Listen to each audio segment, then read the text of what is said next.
Hello दोस्तों, स्वागत करता हूं आपका अपने YouTube चैनल आर के क्लासेस 22 में।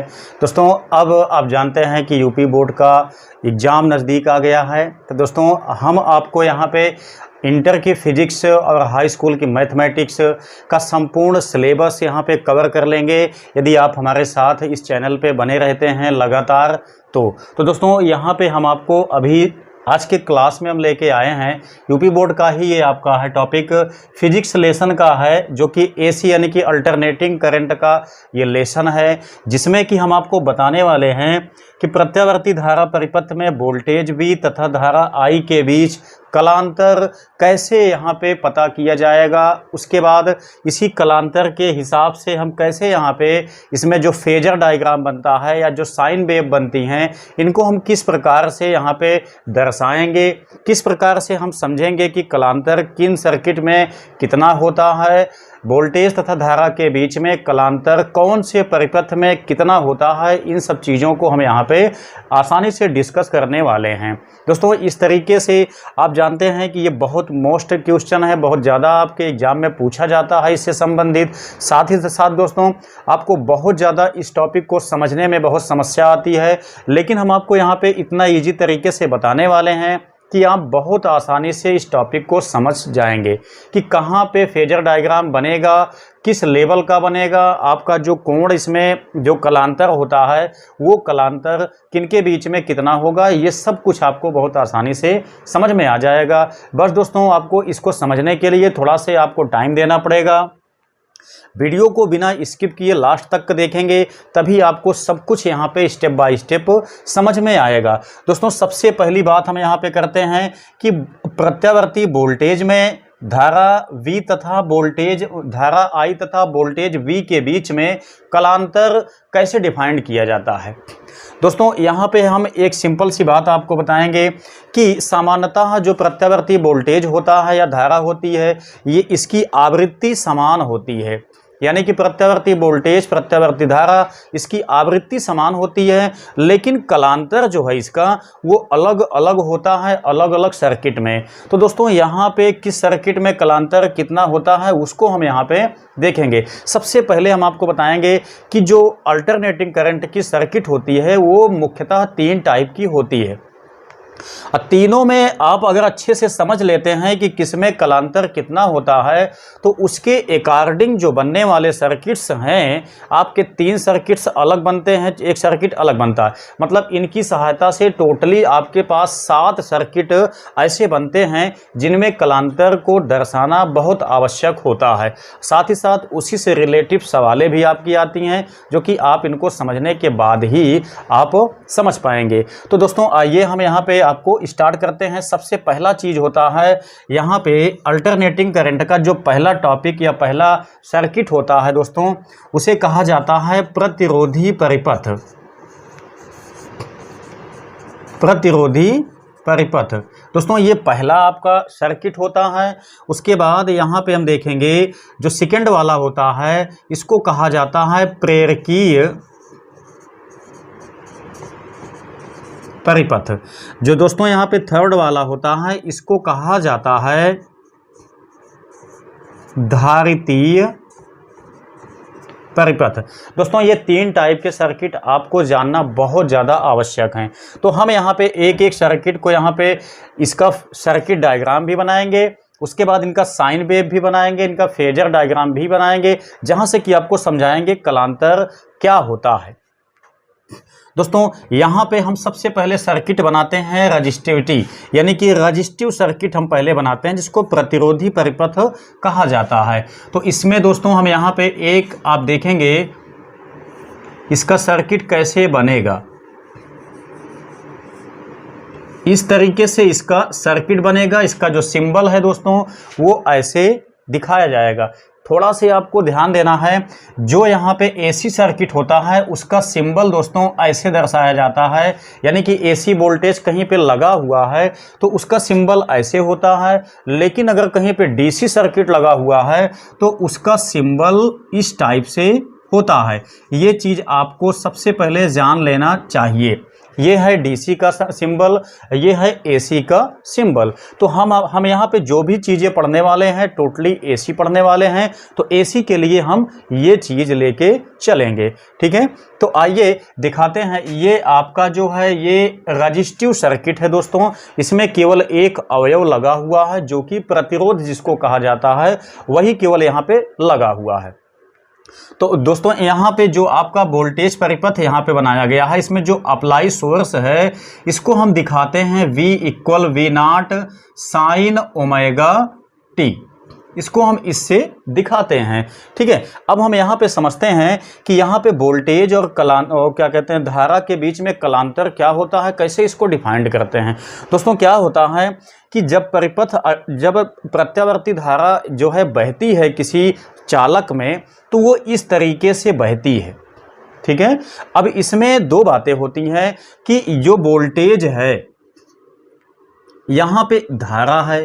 दोस्तों किसी चालक में वोल्टेज के साथ साथ में धारा का भी प्रवाह होता है, लेकिन आपको समझना क्या है कि वोल्टेज धारा क्या साथ में चलते हैं या अलग अलग चलते हैं। बस दोस्तों यही बात आपके सबसे काम की है। यदि आप ये पकड़ लेते हैं कि वोल्टेज तथा धारा दोनों कब साथ चलते हैं, कब अलग अलग टाइम पे चलते हैं, यही बात आपकी कलांतर कहलाती है। इसी को हम कलांतर से डिनोट करते हैं। दोस्तों क्या होता है कि रजिस्टिव सर्किट आपके पास है जिसमें केवल प्रतिरोध लगा हुआ है और कुछ भी नहीं लगा हुआ है, तब दोस्तों ऐसे सर्किट में वोल्टेज धारा दोनों समान चलते, मतलब एक साथ में चलते हैं। हम यूं कहें कि जिस समय धारा आपकी शून्य होती है उसी समय वोल्टेज भी आपका शून्य होता है। जिस समय धारा आपकी हाईएस्ट होती है मैक्सिमम मान पे, उसी समय वोल्टेज भी हाईएस्ट मान पे चला जाता है। ठीक है, तो यहाँ पे जो साइन वेव आपको दिखाया गया है ये रजिस्टिव के लिए है, यानी कि एक ऐसा प्रतिरोध, एक ऐसा परिपथ जिसमें केवल चालक रजिस्टेंस लगा हुआ है, उसके लिए ये आपका साइन वेव है। ज्या वक्र इसको हिंदी में कहा जाता है, जिसमें से कि आप देख सकते हैं इसका जो साइन वेव बना हुआ है बिल्कुल साथ में बना हुआ है। मतलब ये आपका जो बड़ा वाला है ये वोल्टेज को दर्शाएगा, जो हमने यहाँ पे डॉट लाइन से दिखाया हुआ है ये विद्युत धारा को दिखाएगा। तो इस हिसाब से होता क्या है कि जिस समय आपका धारा यहाँ पे शून्य है उसी समय यहाँ पे वोल्टेज शून्य है। जिस समय यहाँ पे देखिए, आप इसको हम खींच के दिखाते हैं, जिस समय वोल्टेज आपका उच्चतम मान पे है उसी समय धारा भी आपकी उच्चतम मान पे है। ऐसे ही सेम यहाँ पे चलेंगे, जिस समय आपकी धारा यहाँ पे न्यूनतम होती है उसी समय वोल्टेज भी आपका न्यूनतम होता है। उसके बाद दोस्तों ये विपरीत दिशा में चलती है। आपको ये बात जानकारी तो निश्चित होगी अगर आप एसी थोड़ा बहुत पढ़े होंगे कि जो प्रत्यावर्ती धारा होती है वो अप डाउन, यानी कि एक बार जो है वो धनात्मक दिशा में चलती है, एक बार वो ऋणात्मक दिशा में चलती है। लेकिन डीसी क्या होती है, डायरेक्ट सीधे चलती है, वो अप डाउन नहीं होती है। तो इसीलिए ये आपका पॉजिटिव डायरेक्शन है, ये निगेटिव डायरेक्शन है। पॉजिटिव दिशा में चलती है, उसके बाद निगेटिव दिशा में चलती है। तो दोस्तों यहाँ पे दोनों सही, मतलब एक ही साथ अधिकतम मान पे पहुँचते हैं, एक ही साथ न्यूनतम मान पे पहुँचते हैं, तब इनको हम कहते हैं कि प्रत्यावर्ती परिपथ में वोल्टेज तथा धारा एक समान कला में हैं। अब दोस्तों इनका जो यहाँ पे मैं लिख देता हूँ, इसको कहा जाता है ज्या वक्र। ठीक है, अब यहाँ पे देखिए मैं बनाता हूँ यहाँ पे फेजर डायग्राम। दोस्तों ये कैसे बनेगा इसको आपको जानना बहुत ज़्यादा आवश्यक है। दोस्तों मैंने यहाँ पे क्या काम किया, एक अक्ष खींच दिया, यहाँ पे मैंने एक अक्ष खींच दिया, इसको आप जानते हैं कि एक्स अक्ष कहा जाता है, इसको वाई अक्ष कहा जाता है। तो हम क्या काम करते हैं, यहाँ पे हम एक लाइन ऐसे बीच से खींच देते हैं, जहाँ पे कि हम आपको यहाँ पे दिखाएंगे कि ये जो आपका एक्स अक्ष है ये आई यानी धारा को दिखाता है, जो आपका ये वाई अक्ष है ये वोल्टेज को दिखाता है। ठीक है, तो इसमें क्या है, हमने यहाँ पे आपको सर्किट के माध्यम से बताया कि जिस समय वोल्टेज मैक्सिमम मान पे पहुँचती है उसी समय धारा भी मैक्सिमम मान पे पहुँचता है। मतलब ये हुआ कि वोल्टेज धारा एक दूसरे के हम कह सकते हैं समानुपाती होती है। वोल्टेज बढ़ेगा धारा बढ़ेगी, वोल्टेज घटेगा धारा घटेगी। इस हिसाब से ये जो आपका डायग्राम बनता है यहाँ पे आप देखेंगे जिस समय आपकी धारा जितने मान पे है उतने ही मान पे आपका वोल्टेज है। यहाँ पे हम इसको देख लेते हैं, जिस समय धारा आपकी अधिकतम मान पे है, मतलब जितने मान पे है उतने ही मान पे आपका वोल्टेज भी है। ठीक है, तो ये जो है समान कला में कहलाते हैं जब दोनों एक साथ साथ में चलते हैं। तो इनका जो फेजर डायग्राम होता है यानी कला समंजक जो आरेख होता है वो ऐसे दिखाया जाता है।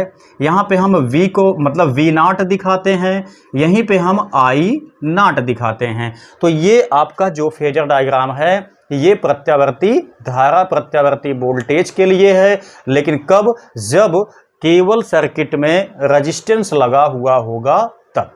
ठीक है दोस्तों, तो ये है आपका कला समंजक आरेख, ये वाला है। ठीक है, तो उम्मीद करता हूं कि आप इस बात को समझ गए होंगे कि अगर सर्किट केवल रेजिस्टिव है तो वहां पे साइन वेव आपका इस तरीके से बनेगा, जो फेजर डायग्राम है आपका वो इस तरीके से बनेगा। ठीक है, अब यहां पे हम बात करते हैं प्रेरकीय परिपथ के संबंध में। दोस्तों ये टॉपिक तीनों के तीनों मैं इसी ही वीडियो में बताने वाला हूं। ठीक है, अब बहुत ज़्यादा आवश्यक है आपको ये चीज़ समझना। यहाँ पे मैंने डिक्लेयर किया एक चीज़ के विषय में, अब मैं यहाँ पे डिक्लेयर करता हूँ किसके विषय में? प्रेरकीय परिपथ के विषय में। ठीक है, अब देखिए यहाँ पे हम क्या काम करते हैं, एक डायग्राम बनाते हैं जिसमें हम लेते हैं प्रेरकीय परिपथ। दोस्तों प्रेरकीय परिपथ कब कहलाएगा इसको भी आप ध्यान से यहाँ पे देख लीजिए। जब परिपथ में, कौन से परिपथ में? प्रत्यावर्ती परिपथ में। जब सर्किट में केवल कॉइल लगी होगी, केवल कॉइल मतलब आप लोग जानते होंगे कुंडली होती है। जब परिपथ में केवल कुंडली लगी होगी तब उसे कहा जाता है प्रेरकीय परिपथ।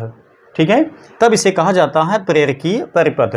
दोस्तों इसमें जो होता है वोल्टेज धारा एक साथ नहीं चलते हैं, बल्कि इसमें जो होता है वो वोल्टेज आगे आगे चलता है, उसके बाद जो धारा होती है वो पीछे पीछे चलती है। दोस्तों इसी को कहा जाता है कलांतर। ठीक है, जो वोल्टेज होता है वो धारा से 90 अंश आगे आगे चलता है, जिसको कहा जाता है कि वोल्टेज जो है वो धारा से अग्रगामी है। ठीक है, या हम इसको सिंपल उल्टा सा भी कह सकते हैं कि यहाँ पे धारा जो है वह वोल्टेज से 90 अंश पश्चगामी है। ठीक है, तो यहाँ पे एक चीज़ हमने आपको इसमें नहीं दिखाया था, उसको मैं यहाँ पे आपको फिर से दिखा देता हूँ ताकि ये जो यहाँ पे क्लियरिटी है वो बिल्कुल सही हो जाए। देखिए इस वाले सर्किट में, किसमें? रजिस्टिव सर्किट में वोल्टेज का समीकरण आपका इससे दिखाया जाता है, साथ ही साथ धारा का समीकरण जो है वो भी ऐसे ही दिखाया जाता है, सिंपल सा बिल्कुल। यहाँ पे दोस्तों आपको पता होगा कि ओमेगा क्या है, टी क्या है, I0 आपका शिखर मान कहलाता है। ऐसे यहाँ पे ओमेगा क्या है? कोणीय वेग है। ये आपका V0 जो है शिखर मान कहलाता है वोल्टेज का, और ये कहलाता है शिखर मान धारा का। तो ये आप समझ गए होंगे। अब इसमें बात करते हैं जो कि प्रेरकीय सर्किट आपका है, इंडक्टिव सर्किट है, मतलब जिसमें केवल कॉइल लगी हुई है। ठीक है, इसमें क्या होता है, इसमें धारा तथा वोल्टेज के बीच में कलांतर, जैसे मैंने आपको बताया कि पाया जाता है। इसमें वोल्टेज जो है वो 90 अंश आगे आगे चलता है, धारा जो है वो 90 अंश पीछे पीछे चलता है। सिंपल सी बात आपको कहें तो इसमें होता क्या है कि जिस समय वोल्टेज आपका शून्य मान पे होता है उस समय धारा जो होती है वो अधिकतम मान पे होती है, और जिस समय वोल्टेज अधिकतम मान पे होता है उस समय धारा जो है न्यूनतम मान पे होती है। ठीक है, तो उसी हिसाब से मैं यहाँ पे आपको यहाँ पे जो इसका साइन वेव है वो बना के दिखाता हूँ जिससे आप समझ सकते हैं। तो इसको कहा जाता है प्रेरकीय परिपथ। जब इसका हम साइन वेव बनाते हैं तो वो कैसे आएगा उसको आप ध्यान से देखिए। तो दोस्तों हम इस चीज़ को यहाँ से ले लेते हैं जैसे कि आपके समझ में आए। अभी आप देखिए, तो दोस्तों हम अब यहाँ पे बनाने वाले हैं किसका, हम यहाँ पे साइन वेव बनाएंगे यहाँ पे इंडक्टिव सर्किट का। वो कैसे होगा वो आप ज़रा ध्यान से देखिएगा। यहाँ पे हम क्या काम करते हैं, सबसे पहले हम यहाँ पे वोल्टेज के लिए एक साइन वेव खींच लेते हैं। ये जो आपका होता है ये टी से दिखाया जाता है। अब यहाँ पे देखिए ये शून्य है आपका, ये जो है ये वोल्टेज को दिखाता है, तो यहाँ वोल्टेज शून्य है, यहाँ वोल्टेज अधिकतम मान पे है, यहाँ वोल्टेज न्यूनतम मान पे है, ये विपरीत दिशा में वोल्टेज आपका अधिकतम मान पे है, ये आपका न्यूनतम मान पे है। दोस्तों इसको कहा जाता है हाफ साइकिल, इसको कहा जाता है हाफ साइकिल। तो ये जो है धनात्मक दिशा में हाफ साइकिल का मतलब अर्ध चक्र, ठीक है। वही ये आपका होता है मतलब कि विपरीत दिशा में अर्ध चक्र या हाफ साइकिल। तो यहाँ पे हम देखेंगे ये वोल्टेज का साइन वेव इस तरीके से है। यहाँ पे हमने आपको क्या बताया, यहाँ हमने आपको बताया कि जो वोल्टेज है वो धारा से आगे आगे चलता है। जिस समय वोल्टेज अधिकतम होगा उस समय धारा न्यूनतम हो जाएगी। तो यहाँ पे देखिए, यहाँ पे आपका धारा पीछे पीछे चलती है। मतलब ये हुआ कि जिस समय वोल्टेज आपका शून्य पे है उस समय, मतलब ये हुआ कि जिस समय यहाँ पे वोल्टेज अधिकतम मान पे है उसी समय धारा जो होगी वो न्यूनतम मान पे होगी। तो इसको यहाँ नीचे से दिखाया जाता है। तो इसके लिए मैं डॉट लाइन का उपयोग करता हूँ जिससे कि आपको समझ में आ जाए। सर्किट आप ध्यान से देखिएगा, क्योंकि सर्किट ही सबसे खास चीज़ है। यहाँ पे देखिए ये अधिकतम मान, ये आपका V0 दिखाते हैं इसको, जिसको कहा जाता है शिखर मान। ऐसे मैं यहाँ पे आपको दिखाऊंगा, ये जो है बिंदु है, यहाँ पे देखिए ये इस लाइन पे आपकी धारा जहाँ पे काटती है वो होता है न्यूनतम मान। ऐसे यहाँ पे जहाँ पे ये काटती है मैक्सिमम तक का जाता है, इसको कहा जाता है आई का अधिकतम मान यानी शिखर मान। वही चीज़ यहाँ पर भी आपको दिखाना पड़ेगा। तो ये देखिए दोस्तों, इसमें कुछ डिफरेंस है जो कि आपको स्पष्ट दिखाई देता होगा। यहाँ पे देखिए दोनों साथ साथ में चले थे। इस वाले में आप देखेंगे तो वोल्टेज जो है वो यहाँ से उठाया गया है, मतलब शून्य यानी कि मूल बिंदु से वोल्टेज को उठाया गया है, लेकिन धारा को यहाँ देखिए मूल बिंदु से नीचे से उठाया गया है। तो इस तरीके से यहाँ पे हम देखेंगे तो वोल्टेज आपका अधिकतम मान पे जब है उस समय धारा आपकी न्यूनतम मान पे है, ठीक है। तो इस तरीके से बनता है इसका डायग्राम, किसका, इंडक्टिव सर्किट का, ठीक है। अब इसका फेजर डायग्राम हम देख लेते हैं कैसे होगा। फेजर डायग्राम के लिए आप लोग यहाँ पे ध्यान दीजिएगा। दोस्तों फेजर डायग्राम बनाने के लिए हम क्या काम करते हैं, यहाँ पे जैसा कि आपको पता है कि वोल्टेज जो है वो आगे आगे चलता है, धारा जो होती है वो पीछे पीछे चलती है, मतलब पश्चगामी होती है। तो इसलिए थोड़ा सा इसको हम चेंज करते हैं। यहाँ पे ध्यान दीजिएगा, जैसा कि हमने अभी लिया हुआ था इस तरीके से, ठीक है। यहाँ पे हमने क्या लिया था, वोल्टेज का अधिकतम मान हमने लिया हुआ था। तो इसको हम क्या मानते हैं, ये कोण आपका होता है ओमेगा टी। अब ध्यान देना है आपको कि यहाँ पे जो धारा आपकी है वो वोल्टेज से कला में 90 अंश पीछे पीछे चलती है, 90 अंश पीछे पीछे चलती है, जो कि कलांतर इसका कहलाता है। तो 90 अंश पीछे यानी कि ये क्या हो गया आपका, ये है आपका ज्या वक्र।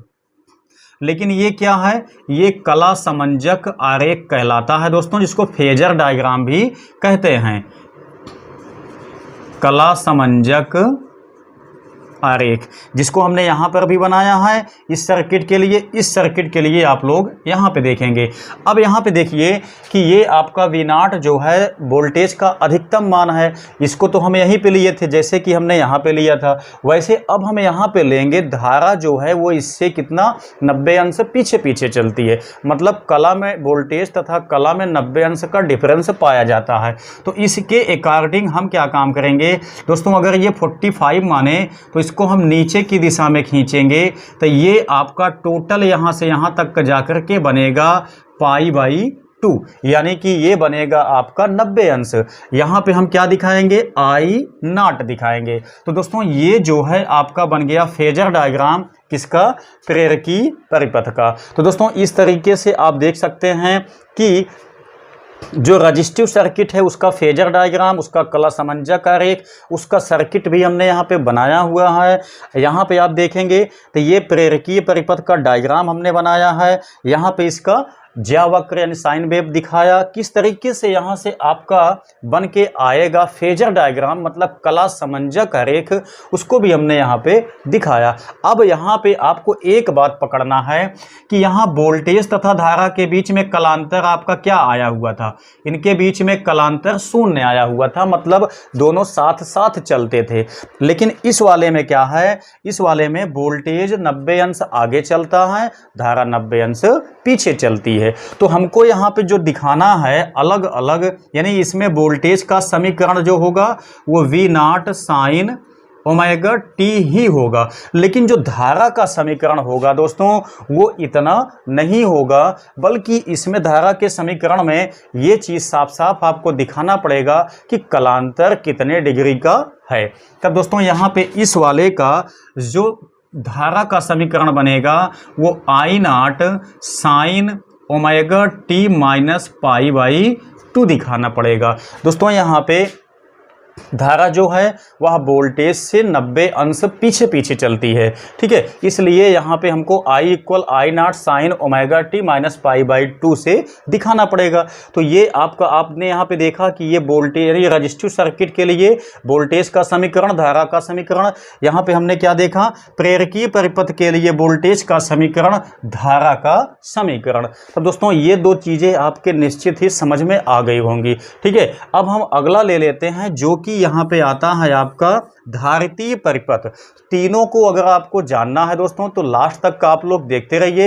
ये तीनों देखने के बाद ये मान लीजिए जो अगला टॉपिक मैं आपको पढ़ाने वाला हूँ उसमें आपको कोई भी दिक्कत नहीं आएगी। तो दोस्तों अगला हम ले लेते हैं यहाँ पे धारितीय परिपथ। ये कैसे इसका सर्किट होता है, कैसे इसका सिंबल होता है, इन सब चीज़ों को हम यहाँ पे देखेंगे। साथ ही साथ इनके वोल्टेज तथा इनके धारा के बीच में कितने डिग्री का कलांतर पाया जाता है ये भी आपको बड़े आसानी से समझ में आएगा। तो सबसे पहले हम सर्किट देख लेते हैं कैसे बनेगा। दोस्तों सर्किट बनाने के लिए आप यहाँ से देखेंगे तो हम सबसे पहले यहाँ पे AC वोल्टेज को दिखाएंगे जिसका मान होता है V equal V nought sine omega T. उसके बाद जब इसका हम धारा का जब इसमें हम कंपोनेंट जोड़ेंगे तो दोस्तों यहाँ पे कंपोनेंट हम क्या जोड़ेंगे, कैपेसिटर को हम जोड़ेंगे, ठीक है। यहाँ पे हमने कैपेसिटर को जोड़ दिया, इसको देखेंगे तो C से दर्शाया जाता है। अब देखिए दोस्तों ये आपका वोल्टेज समीकरण तीनों में एक जैसा है, इसमें कोई भी बदलाव नहीं किया गया है। बदलाव तो केवल आता किस में है, धारा के समीकरण में आता है, जिससे कि हमको ये चीज़ दिखाना होता है कि धारा जो है वह वोल्टेज के समान कला में है या कम, मतलब पीछे पीछे चलती है या आगे आगे चलती है, ठीक है। तो ये इसमें यानी कि इंडक्टिव सर्किट में हमने आपको दिखाया कि धारा जो है वो पीछे पीछे चलती है। अब इसमें हमने क्या दिखाया, धारा जो है समान कला में चलती है। अब दोस्तों हम यहाँ पे देखेंगे जो आपके पास धारितीय सर्किट है उसमें इसको कैसे दिखाया जाता है। सबसे सिंपल सी बात यहाँ देखिए, जब कैपेसिटर, आप जानते होंगे कैपेसिटर का सिंबल ऐसे होता है, ठीक है।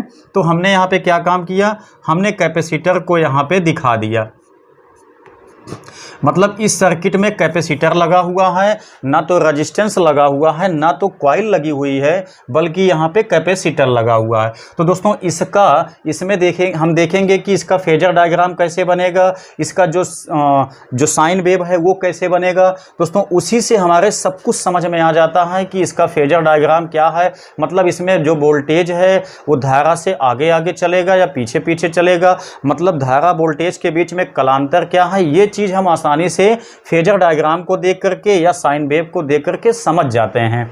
तो यहाँ पे आप देखेंगे तो इसके लिए हम बनाते हैं सबसे पहले साइन वेव।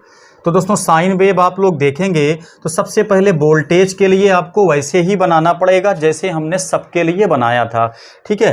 तो अब हमको यहाँ पे धारा के लिए बनाना पड़ेगा। तो सबसे पहली बात आप यहाँ से एक चीज़ समझ लीजिए कि इसमें समान कला में बहती है, इसमें जो धारा होती है वो पीछे पीछे चलती है, लेकिन इसमें क्या होता है, इसमें यानी कि कैपेसिटिव जो सर्किट होता है इसमें धारा जो है वह वोल्टेज से कला में अग्रगामी होती है, यानी कि वोल्टेज से 90 अंश आगे आगे चलती है विद्युत धारा। तब दोस्तों इसको कैसे दिखाएंगे, सिंपल सी बात यहाँ पे ये है, हमने यहाँ पे दिखा दिया किसका, वोल्टेज का समीकरण हमने यहाँ पे दिखा दिया। वोल्टेज का जो उच्चिष्ट मान है यानी कि शिखर मान है वो हमने यहाँ पे दिखा दिया। अब हमको क्या दिखाना है, हमको दिखाना है धारा का समीकरण। तब दोस्तों हमको यहाँ पे शून्य से ऊपर वाले हिस्से से उठा के दिखाना पड़ेगा, ना कि नीचे वाले हिस्से से दिखाना पड़ेगा। ठीक है, यहाँ पे देखिए हमने नीचे से धारा को उठाया है। यहाँ पे देखिए हमने क्या काम किया है, हमने जीरो यानी कि मूल बिंदु से ही दोनों को उठाया है। तो यहाँ पे आपको इसको यहाँ से दिखाना पड़ेगा।